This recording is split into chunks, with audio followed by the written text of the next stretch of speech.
Vamos falar desses sujeitos aí fantásticos que são os puritanos. Certo? Eu sempre fico em dúvida de quem é mais interessante, se são os reformadores ou se são os puritanos. Né? Eu sempre acabo pendendo um pouquinho mais para os reformadores, mas os puritanos, a seu modo, eles têm uma variedade maior e isso também é muito interessante.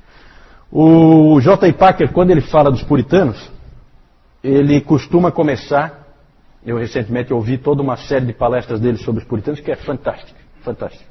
O Packer é um super especialista em puritanos. E ele sempre gosta de começar dizendo que ele vai falar dos velhos e alegres puritanos.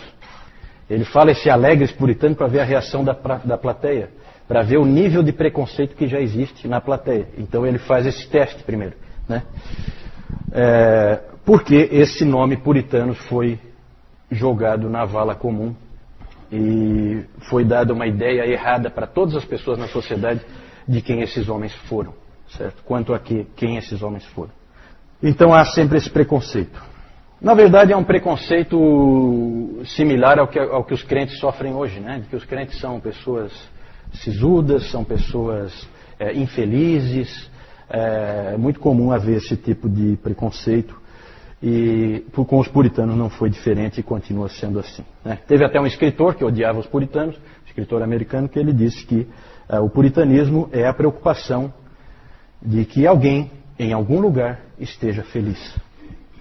Certo? Então, os puritanos, eles se preocupavam em que houvesse alguém feliz. Na verdade, isso aí é uma caricatura de inimigos do puritanismo. Certo? E é claro que eles são inimigos do puritanismo, porque o puritanismo sempre vai denunciar o erro e a imoralidade em que muitas vezes essas pessoas vivem.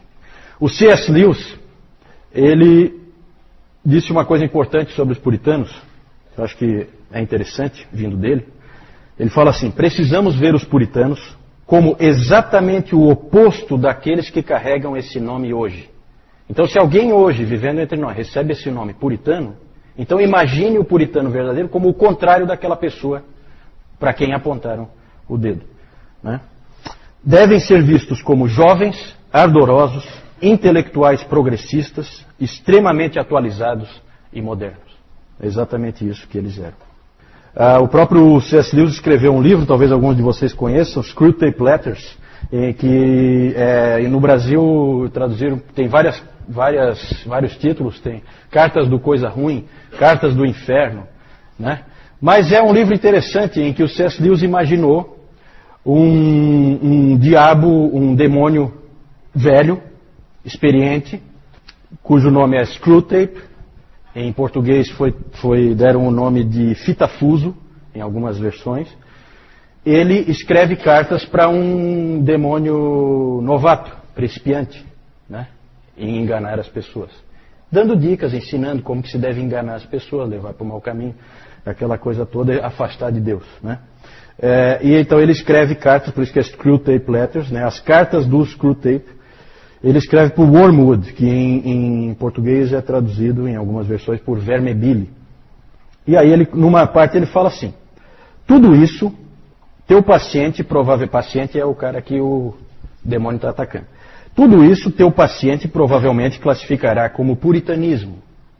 E deixe-me dizer de passagem que o valor que nós conseguimos dar a essa palavra foi um dos nossos grandes triunfos dos últimos 100 anos.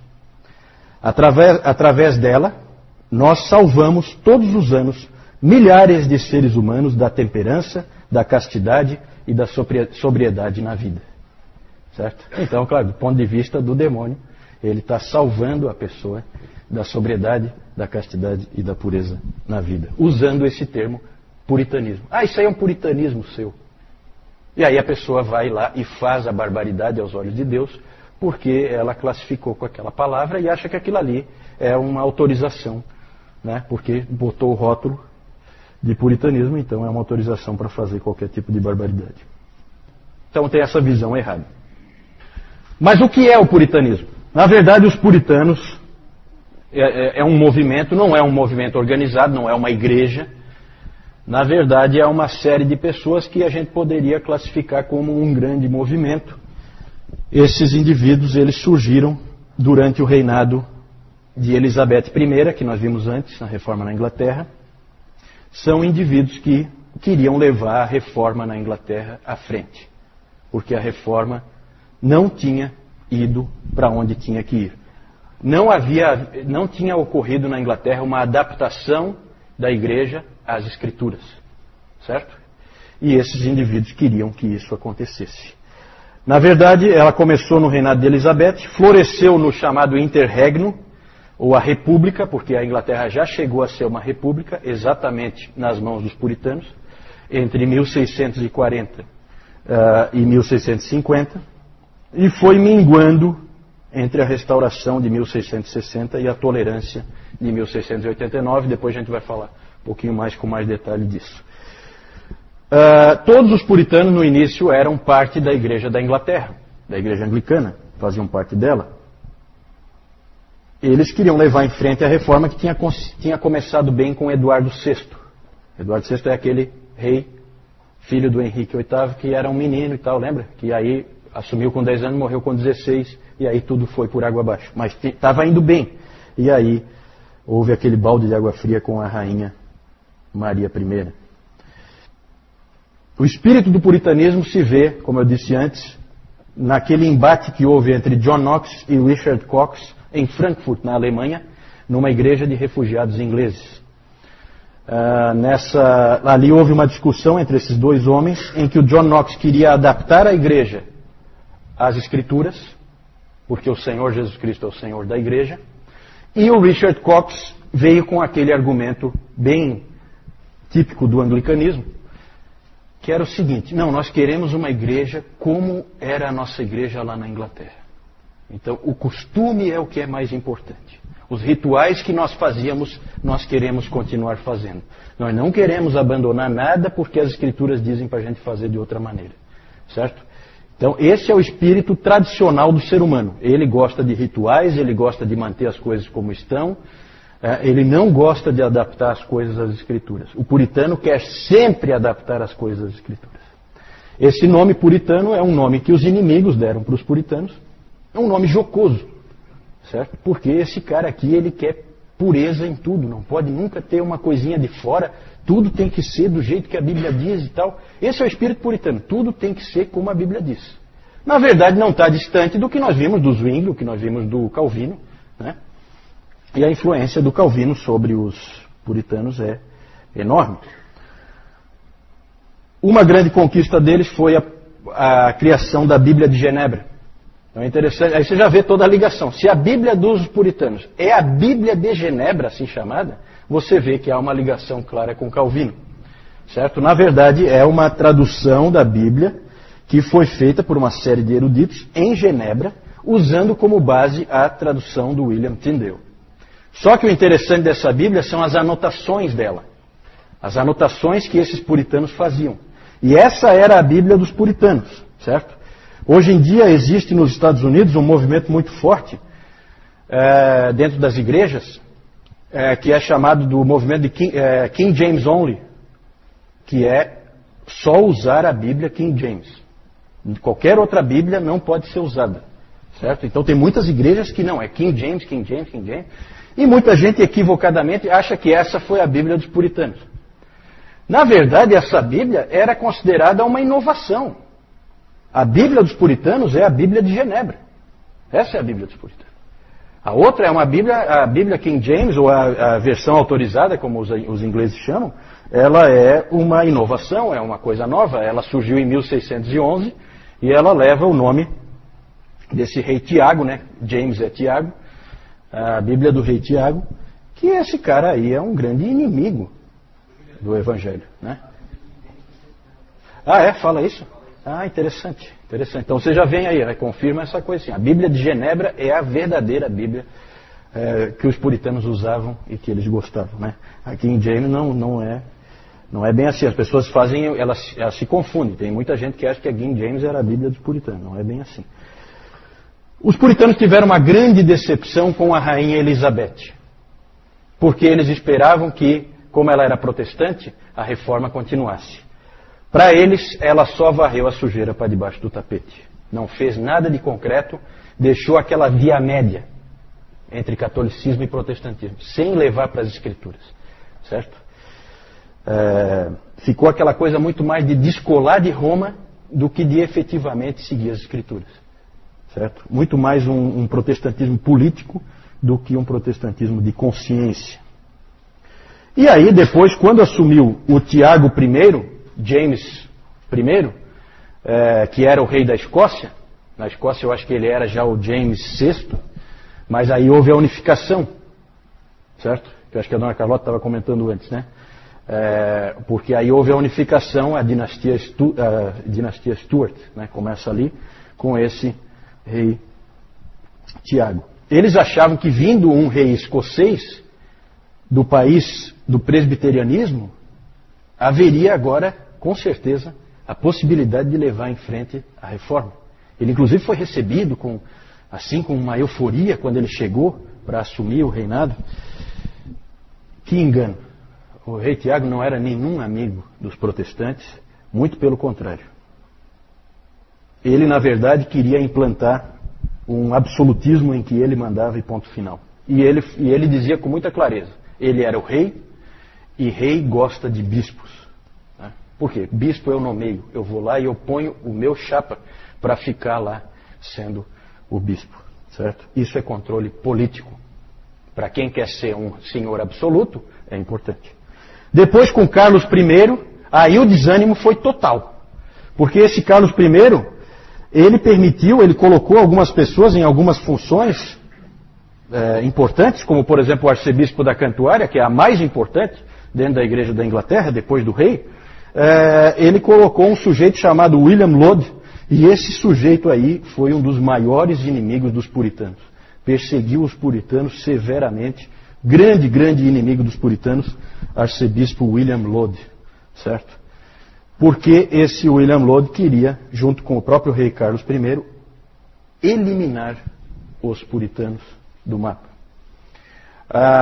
Por vários motivos. Um motivo político e também porque eles queriam colocar dentro da igreja anglicana, fazer valer a teologia arminiana. Certo? Eles queriam que a teologia arminiana prevalecesse. O William Laud começou a colocar arminianos em todas as funções da igreja anglicana. Havia inclusive um dizer interessante na época, em que um indivíduo perguntava assim, qual é a posição dos arminianos? Aí dá a impressão que ele está perguntando qual é a posição teológica, né? Aí a resposta era, os melhores bispados da Inglaterra. Essa é a posição dos arminianos, é ficar com os melhores bispados da Inglaterra. Com todo esse quadro desesperador, tanto em termos de política eclesiástica como em termos de teologia, muitos puritanos partiram. Ele autorizou, por isso que é a versão autorizada, porque ele autorizou fazer uma nova versão da Bíblia. Até porque havia um certo medo da própria Bíblia de Genebra. Né? Então é interessante tentar colocar uma outra para tirar um pouco da força, né? do puritanismo mais forte, mais radical, se é que a gente pode usar essa palavra. Muitos puritanos partiram e isso foi, na providência de Deus, muito bom. Por quê? Porque ali então vão contingentes enormes de puritanos para a Nova Inglaterra, né? Vão colonizar os Estados Unidos. Para nós isso é muito importante porque o protestantismo veio para o Brasil via americanos, principalmente. Né? O protestantismo reformado. Certo? Claro que os luteranos aí é muito mais, vieram da Alemanha e normalmente junto com a colonização. Então vinham os colonos e eles traziam a sua religião, certo? Já os americanos fizeram o trabalho realmente evangelístico, num primeiro momento, né? Mas isso muito depois, certo? Aqui no Brasil. Mas é importante porque a gente tem que ser grato àqueles irmãos da América, porque mandaram missionários para cá e hoje nós temos as nossas Bíblias, nós temos tudo, graças a esses irmãos. E então foi importante a ida desses grandes contingentes de puritanos para a Nova Inglaterra, para os Estados Unidos. Nova Inglaterra, para quem não sabe, é uma região dos Estados Unidos, lá bem no nordeste dos Estados Unidos. Depois eu vou mostrar. Tá? Eles saíram porque ali eles viram que não tinha mais esperança. Muitos saíram direto de Southampton e outros portos lá da Inglaterra, e muitos passaram primeiro pela Holanda, ficaram um tempo estabelecidos na Holanda, e da Holanda foram embora para o Novo Mundo, certo? Depois nós vamos falar do protestantismo no Novo Mundo. Alguns ficaram, né? E nos anos 1640 estourou a Guerra Civil entre o parlamento e o rei. Por quê? Porque várias atitudes do Carlos I indicavam que ele queria governar de maneira absolutista. Ou seja, qualquer coisa que der na telha dele, ele faz. E a Inglaterra era sim uma monarquia, como é até hoje, mas tem um parlamento. Você vai aumentar impostos, você tem que fazer passar pelo parlamento, não é o rei. Eu quero aumentar agora os impostos, agora o imposto vai ser 95%. Não, calma. Tem o parlamento. Lá no caso deles tem a Casa dos Comuns e a Casa dos Lordes, né? E aí o parlamento viu que esse sujeito estava mal intencionado e houve então guerra. Exércitos leais ao rei e exércitos leais ao parlamento, certo? Essa guerra civil foi vencida pelo parlamento e o rei Carlos I foi decapitado em 1649. De 1649 a 1660 não houve mais um reino, mas sim uma república, governada pelo parlamento e por um que eles chamavam um Lorde Protetor, que era a figura do Oliver Cromwell. Esse Oliver Cromwell é um sujeito que é amado e odiado, mais odiado do que amado, porque afinal de contas hoje você vê que a monarquia prevaleceu naquele país, né? E os ingleses adoram aquela coisa de rei e rainha, e então você vê que um indivíduo desse que derrubou aquela coisa que eles adoram, eles nunca vão ver com muito bons olhos. Mas ele era um indivíduo ligado aos puritanos, o próprio John Owen foi conselheiro do Oliver Cromwell, e é um período muito interessante, é o período em que os puritanos têm mais força, inclusive força política, certo? Eles podiam fazer reforma agora, porque eles tinham todo o apoio do parlamento. Houve uma série de problemas e tal, no final assumiu o Richard Cromwell, que era o filho do Oliver Cromwell, assumiu quando o Cromwell morreu, e ele não era bom, ele era um péssimo líder, confuso, e o que acabou acontecendo no fim das contas é que 20 meses depois do Oliver Cromwell morrer, o rei Carlos II voltava à Inglaterra e sentava no trono da Inglaterra, e o Reino Unido estava restabelecido. Na verdade houve uma série de problemas, eu não vou entrar em detalhes, mas os escoceses meio que sabotaram a coisa, porque os escoceses quando o Carlos I foi morto, eles colocaram o Carlos II como rei da Escócia. Aí já fica difícil, porque daí o reino era unido, aí não foi unido o negócio. O parlamento da Inglaterra assumiu o comando da Inglaterra, mas na Escócia o cara estava reinando. E ele era um pretendente, né? Pretendente não, ele era o legítimo herdeiro ali do trono da Inglaterra, se fosse uma monarquia, né? Então houve uma série de problemas, houve inclusive guerra, o Oliver Cromwell invadiu a Escócia e na Batalha de Worcester ele acabou dando um jeito de fazer o Carlos II, rei da Escócia, só da Escócia, foi obrigado a se refugiar. Em que país será? França, né? O grande aliado sempre da Escócia. Então ele foi para a França e ficou lá, certo? Mas o Dr. Lloyd Jones ele sempre disse que o fracasso do movimento puritano e a volta do Carlos II tem muito a ver com os presbiterianos. Os presbiterianos, leia-se escoceses, acabaram sabotando um pouco e fizeram com que... Claro que havia muito ódio, evidentemente, se o Cromwell foi lá e invadiu a Escócia, tudo isso aí complica. Então é tudo muito complicado, né? Não dá nunca para você dizer assim, em uma frase, resolver o problema histórico. É tudo muito mais complicado, a gente não tem tempo de ficar entrando aqui, também nem é o caso, certo? Mas eu já estou adiantando que os puritanos acabaram fracassando no seu intento de ter ali realmente uma nação cristã, certo? Plenamente reformada, plenamente, totalmente voltada às Escrituras. Isso eles não conseguiram. Em 1658 houve a restauração, então, da monarquia, e aí vem o declínio dos puritanos. Vamos falar, eu quero só citar alguns nomes, não tem como ir muito longe, pode passar aí. Alguns grandes nomes aí entre os puritanos, os nomes são muitos, nós não temos tempo de falar todos. Tem o John Milton. John Milton era um poeta, ele escreveu livros importantes, como O Paraíso Perdido e O Paraíso Recuperado. E desse John Milton se dizia o seguinte, um dos biógrafos dele diz o seguinte, que ele é o último homem da história da humanidade a ler todos os livros publicados. Todos os livros que havia publicado, ele tinha lido. É uma coisa pretensiosa, mas considerando que a imprensa tinha sido inventada há relativamente pouco tempo e tal, então não chega a ser impossível, né? Mas realmente é uma coisa impressionante. Ele é importante, mas a teologia dele não é muito boa, não. O segundo nome aí, Richard Baxter, é o grande pastor. Certo? Esse Richard Baxter é um pastor fascinante.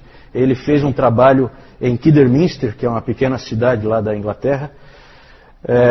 Ele trabalhou 15 anos, e o que se diz dele é que quando ele chegou lá, não havia nenhum cristão.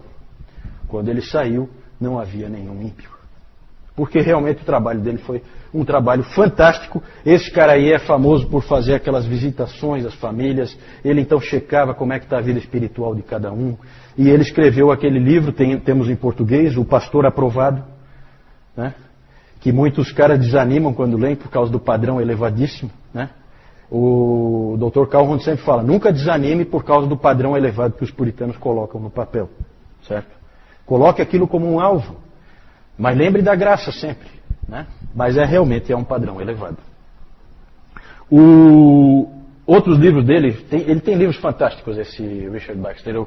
Um Chamado ao Não Convertido, né? Aqui no Brasil tem traduzido Convite para Viver, que ele usa um texto ali, sensacional ali, ele coloca de uma maneira fantástica, um chamado realmente para aqueles que não são convertidos, para que venham ao Senhor. O Descanso Eterno dos Santos é outro livro dele, em que ele fala do porvir. E o livrão gigantesco dele, um baita de um livro, é o Diretório Cristão. O Diretório Cristão, em que tem, é um livro em que simplesmente você tem tudo que você puder imaginar ali em termos de consciência, em termos de ética cristã, você encontra nesse Diretório Cristão do Richard Baxter, sempre levado aos mínimos detalhes, como os puritanos sempre faziam. A pregação dele era sempre regida pelo lema, primeiro luz, depois calor. Então ele sempre achava que ele tinha que instruir para depois motivar. Né? Não adianta você ter só uma fé cega assim, que você, sabe, muito discurso, as pessoas vão e tal, mas não sabem nem por que estão indo. Não, a gente precisa conhecer. Eu tenho um livretinho dele em que ele fala assim, né, que é muito comum as pessoas dizerem, porque você pode conhecer e não ter vida cristã. Aí ele respondia, mas sem conhecer eu já sei que você não tem. Então ele colocava a coisa com muita clareza. Assim. É um sujeito realmente importantíssimo esse Richard Baxter. Não é o melhor teólogo, ele é o melhor não, mas ele é um dos grandes pastores.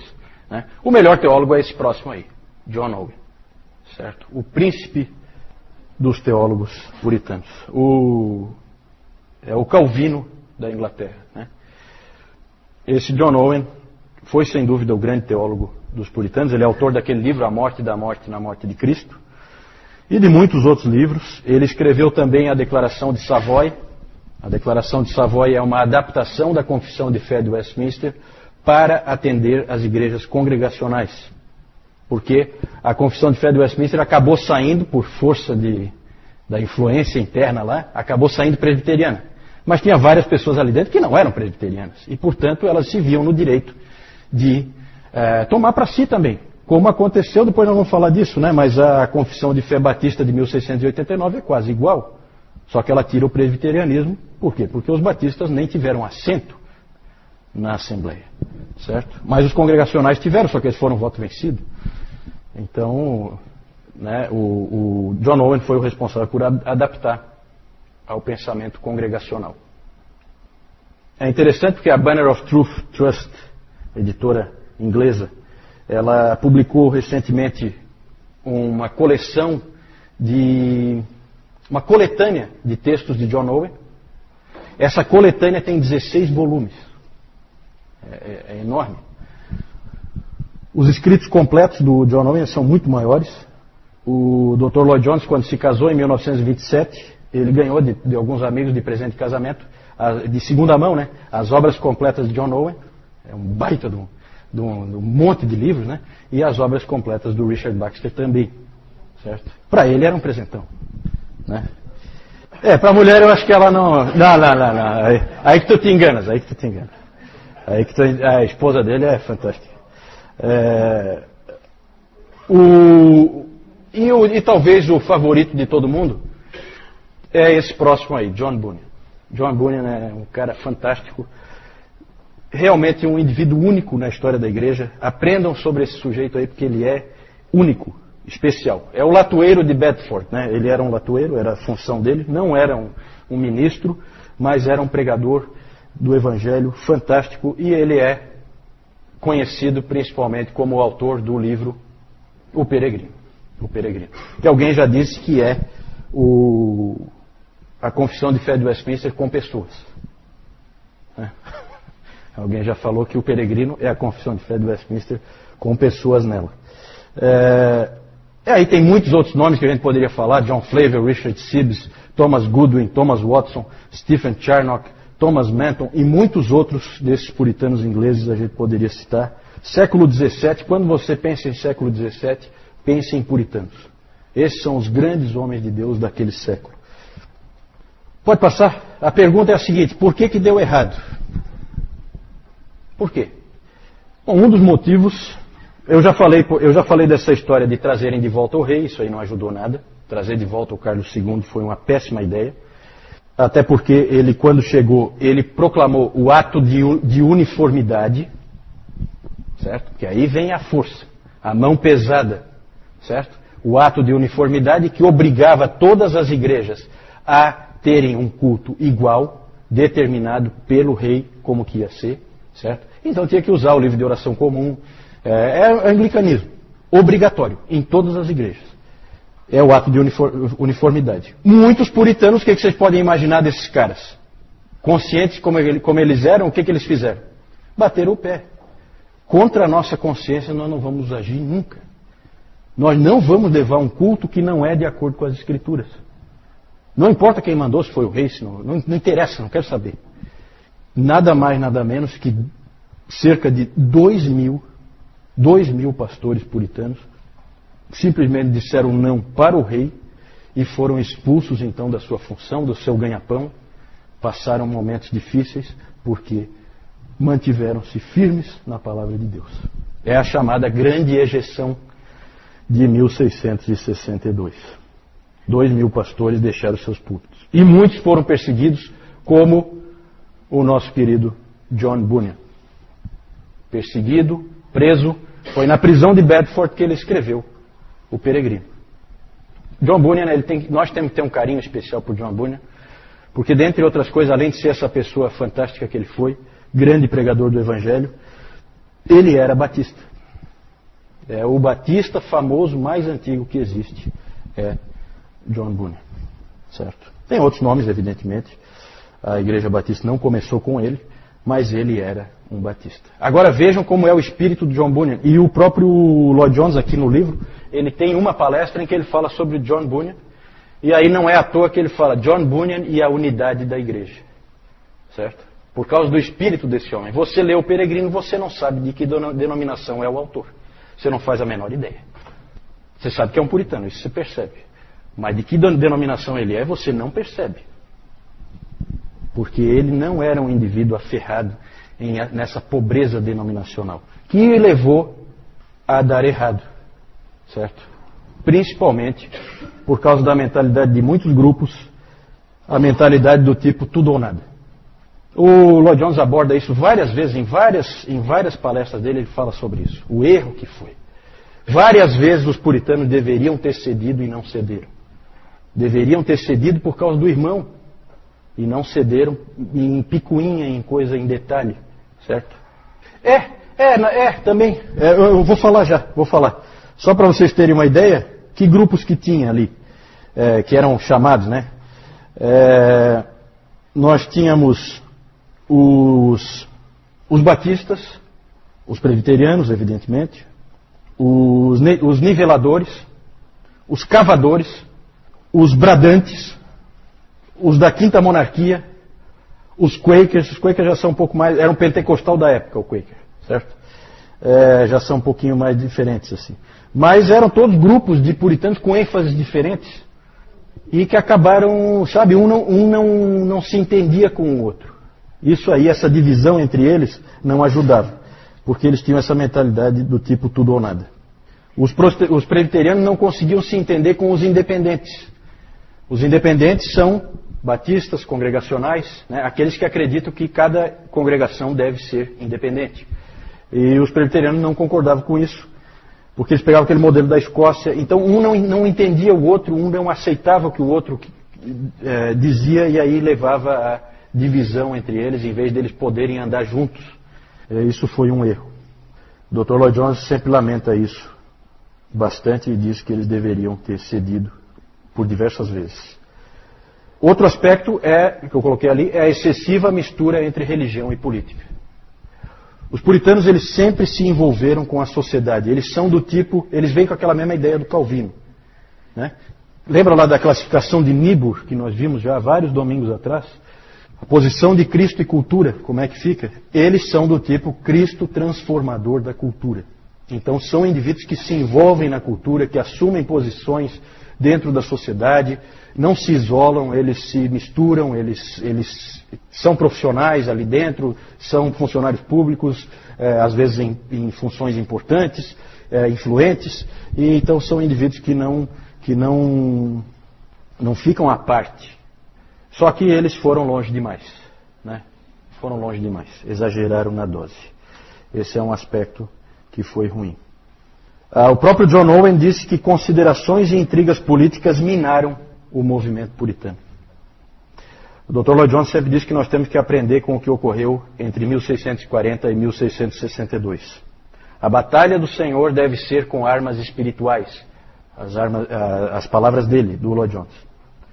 Algumas características bem rápido. Podíamos falar, há alguns anos atrás eu fiz um estudo com um grupo só sobre os puritanos.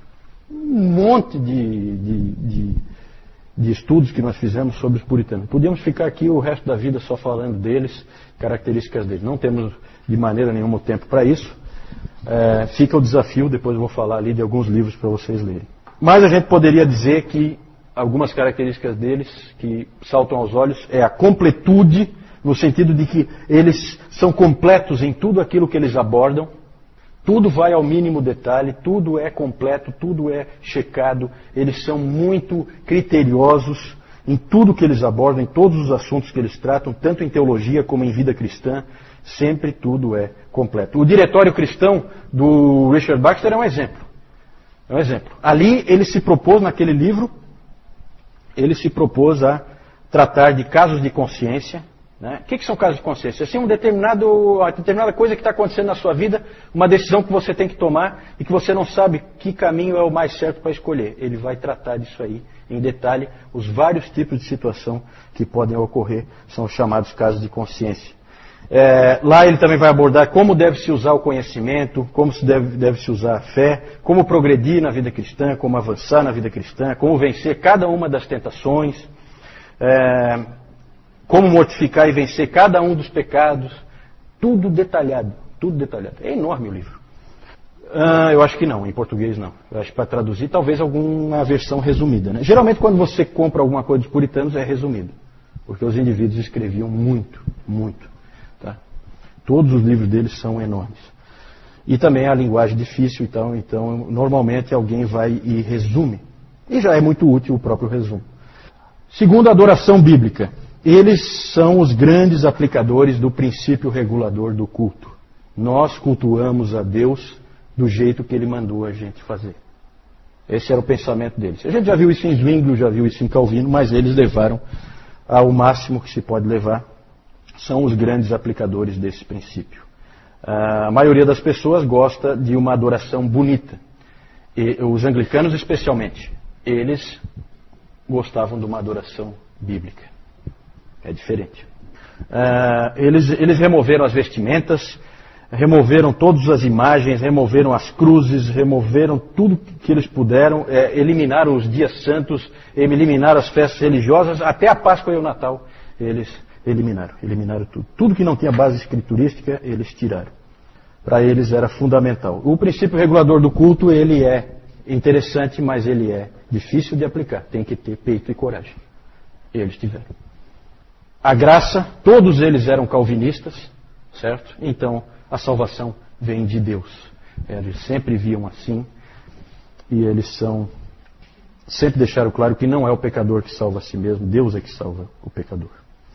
A lei, eles são os grandes mestres na questão da santificação.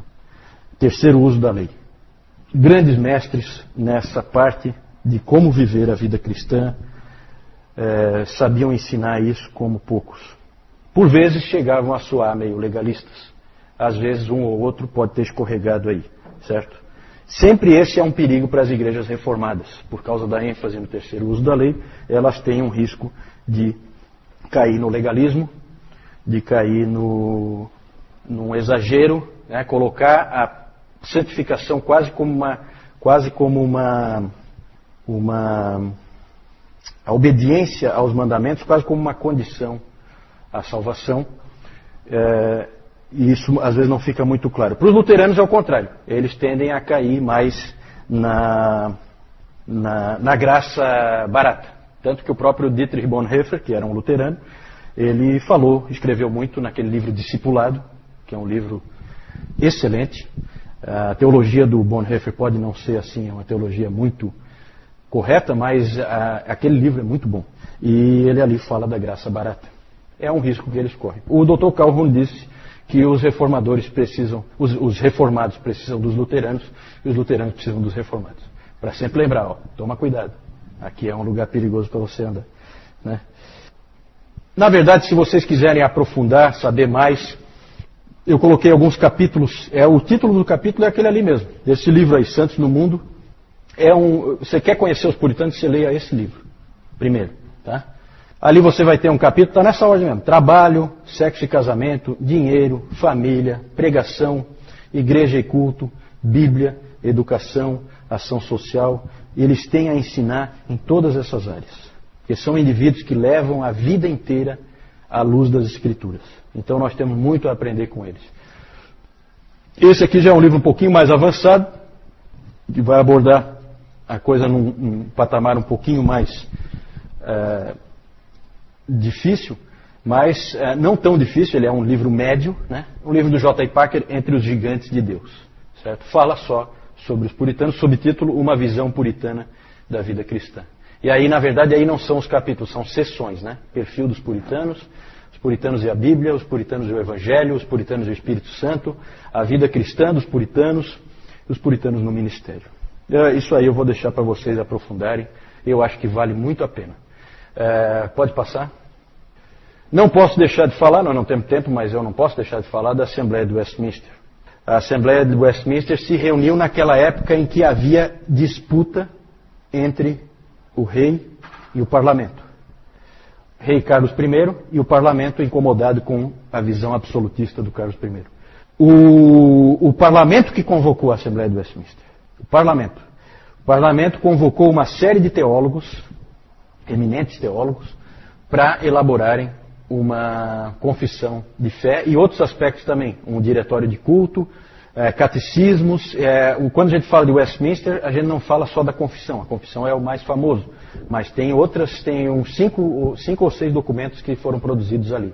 Tinha ali 121 teólogos e mais 30 leigos. Esses 30 leigos são 10 representantes da Casa dos Lordes e 20 representantes da Casa dos Comuns. Porque é do parlamento isso aí, tá?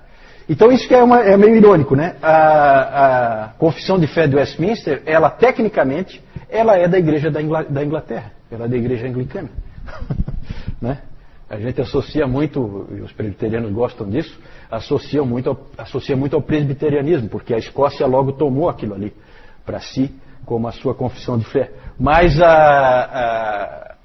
tecnicamente foi feito pela Igreja Anglicana, foi feito pela Inglaterra esse trabalho, certo?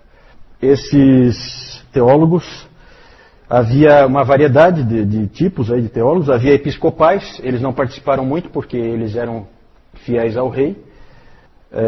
Mas havia presbiterianos, havia independentes, como o Thomas Goodwin, era um deles, o famoso Thomas Goodwin. Jeremiah Burroughs, também tem livros dele já traduzidos em português.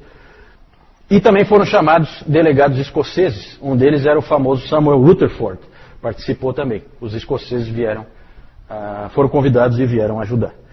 O Richard Baxter descreveu assim a Assembleia.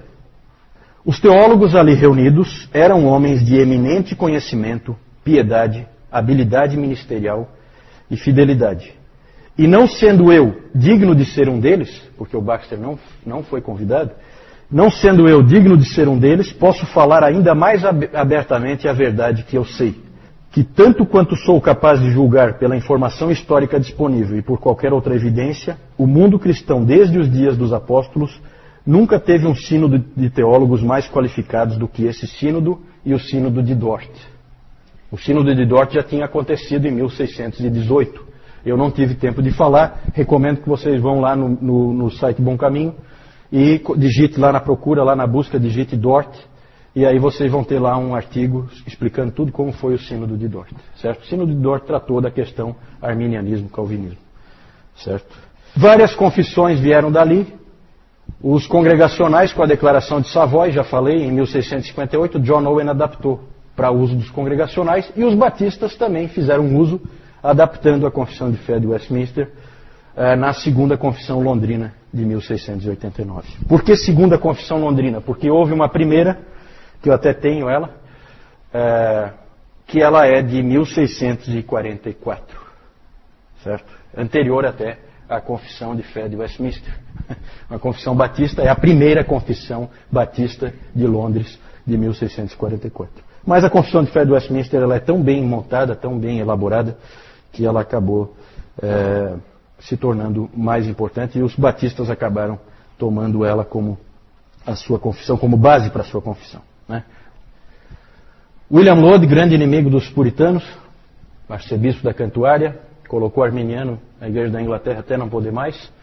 O Carlos I lá e o julgamento dele, lembrem-se que ele foi decapitado pelo parlamento.